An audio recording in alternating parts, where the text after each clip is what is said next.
Hi there, E.A. Tischler here with New Horizons Golf. In this video I want to discuss the differences between the concept of swinging left and swinging more in front of you, or keeping the club more in front of you as you swing.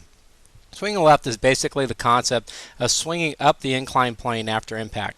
The concept has been around for a long time. I regularly trained it starting in the 80s, and it's continued to have its effect on the game till today.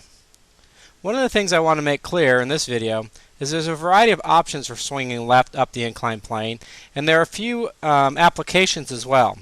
In general, swinging left is associated with pure rotary golfers. However, it can also be utilized by other patterns that are not so pure rotary.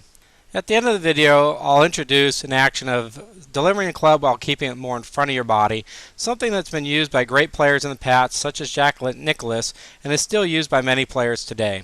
I'll also compare the two techniques in action while playing golf shots so that we can see what they look like. Okay, let's move on to the videos now. We're going to start from the target view and take a look at what it's like to swing up the three different plane patterns. In this video I'm demonstrating the basic action of swinging up the hip plane slot, which is the basic address plane of the shaft. What we're going to see is that the club face in this demonstration is staying square to the plane. There are other ways to do that, so I'm just doing it, demonstrating that way for this particular video. As the stroke continues, the hands stay in front of the body. You notice how the shaft is staying on that hip plane slot, and it's going to continue up that hip plane slot until the arms start folding upward, carrying the club up to the full follow through. Once again, we can see as it continues here, the shaft is trying to stay traveling up that hip plane slot. Right about now is we're going to start folding the arms upward, moving on to that full follow through. Club face is still square to the arc. Again, that's just one option. We could actually swing it with a more released rotation of the club face as well. Now let's take a look at what it's like to swing up the shoulder plane slot after impact. This is also another version of swinging left, although it swings more up and left than it does, around. So a lot of people fail to consider this as swinging left after impact. To me, if it swings up the inclined plane, it's still swinging left after impact. It's just a different version. Once again, we can see the club traveled up that inclined plane. It stayed relatively square to the arc until we got that club in front of us. Now as it begins to release, the club's actually rotating more, showing that, again, there's a different version of releasing that club as you swing up the inclined plane. But once again, we can see how they continue to travel up that inclined plane till well into the follow through, until the arms began to fold up over the shoulders. Now you can see I've got two orange shafts stuck in the ground here. The lower one simulating the hip plane slot, the upper one simulating the shoulder plane slot. And in between it's going to actually demonstrate where the torso plane slot would be. So in this instance, again, I'm going up the hip plane slot, club face is square to the arc, and it goes ahead and tries to continue to travel up that slot until the arms are ready to fold upward. In this next clip, we're going to demonstrate once again going up the shoulder plane slot. We can see the shaft travel up the orange stick that's on the upper end, and this is going to go right up through the shoulder plane slot as it continues to follow through up into the follow through, looking like it's going more up through the turned left shoulder instead of lower around the body in the follow through. However, this is still a version of swinging left up the plane. Now we're going to get our first look at swinging up the torso plane slot. We're going to notice this time as the club moves up, the inclined plane, it's going to go in between the two orange shafts, which shows that it's in a zone that's somewhere more in the middle, which is in the torso plane slot. I actually believe this is where Tiger Woods plays his best golf. He certainly drove the ball best when he was swinging up the torso plane slot. He tends to be more of a hip plane slotter right now. Once again, we can see the club face is relatively square of the arc until that shaft starts moving more upward. Again, it's trying to stay in that zone of the torso plane slot. It's a little below the turned left shoulder at this point, and then the arms go ahead and fold all the way up into the full follow through. Now let's take a look from the down the line view to see what the swinging left versions look like as we go up the hip plane slot, torso plane slot, and shoulder plane slot.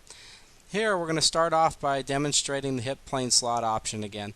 We'll notice that the shaft is moving along the shaft plane as it moves forward. The hands are staying low about waist high. Club goes up that shaft plane slot. It's going to exit well below the turned left shoulder as it comes out, and then once the arms start folding upward, we're going to notice it travels more up off that inclined plane up to the full follow through. Now let's take a look at the swinging left up the torso plane slot. As I simulate moving into impact here, my hands are going to raise a little bit. That's because it's going to position them in the torso plane slot as it goes through impact. Then as the stroke continues to move around up the inclined plane, we can see it go between the two shafts, and it's going to exit a little bit below the turned left shoulder. And then once again, as the arms fold upward, it's going to move off that inclined plane up to the full follow through. As I simulate the shoulder plane slotting action from the down the line view, notice how when I move into impact, my hands are raising, so they're moving up into the shoulder plane slot for a shoulder plane impact position. Now from here, it's going to travel up that shoulder plane slot into the full extension, and I'm demonstrating it keeping the club face relatively square to the arc this time. Then as it continues its travel, it's going to move up that shoulder plane slot and around, and it's going to exit through my turned left shoulder as it comes out on the other side. This is often thought of as more swinging up instead of swinging left, but I'm still demonstrating this in a very rotary manner, and we can see that it's still going up the inclined plane, so it's just a more vertical degree of swinging left in the golf swing. In this next clip, I want to discuss how the action of releasing your posture can influence the look of swinging left. This is actually a different version of swinging left instead of swinging up the inclined plane. What we're going to notice is as I move to my full extension, I start to release my posture and I rotate around to the left. That makes that club exit much more lower and around to the left in the golf swing. Actually, it will exit lower than the inclined plane that I was delivering the club on. Keep in mind, this is simply another version of what swinging left can be considered, and one that is being taught by teachers in today's game. It's also popular to instruct golfers to keep their arms more in front of their body as they swing. And in this case, some golfers do this after impact as they swing through to the full follow through as well. In this case, notice how I'm trying to keep that club in the hands and arms more out in front of my body, and the shaft exits more vertically as it goes upward instead of swinging more around to the left. We can see this action being performed by great players like Jack Nicklaus and other players on the PGA Tour such as Paul Goydes and Webb Simpson. From the down the line view again, we're going to see as I swing this time that I'm going to perform the action of keeping the club more out in front of me.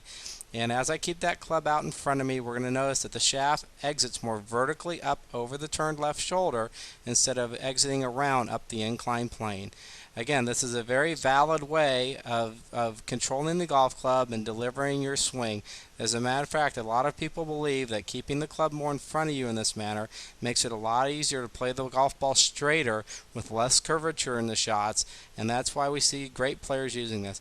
Mo Norman is another player that did this as well, and he's often considered one of the most accurate ball strikers of all time. Now we're going to take a look at swinging left compared to swinging in front in action.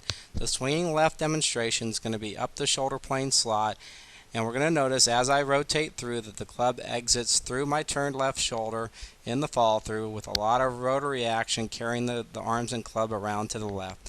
As I keep the club more in front of me, we're going to notice that the shaft is going to exit more above the turned left shoulder in the follow through with a more vertical shaft alignment and the closed club face.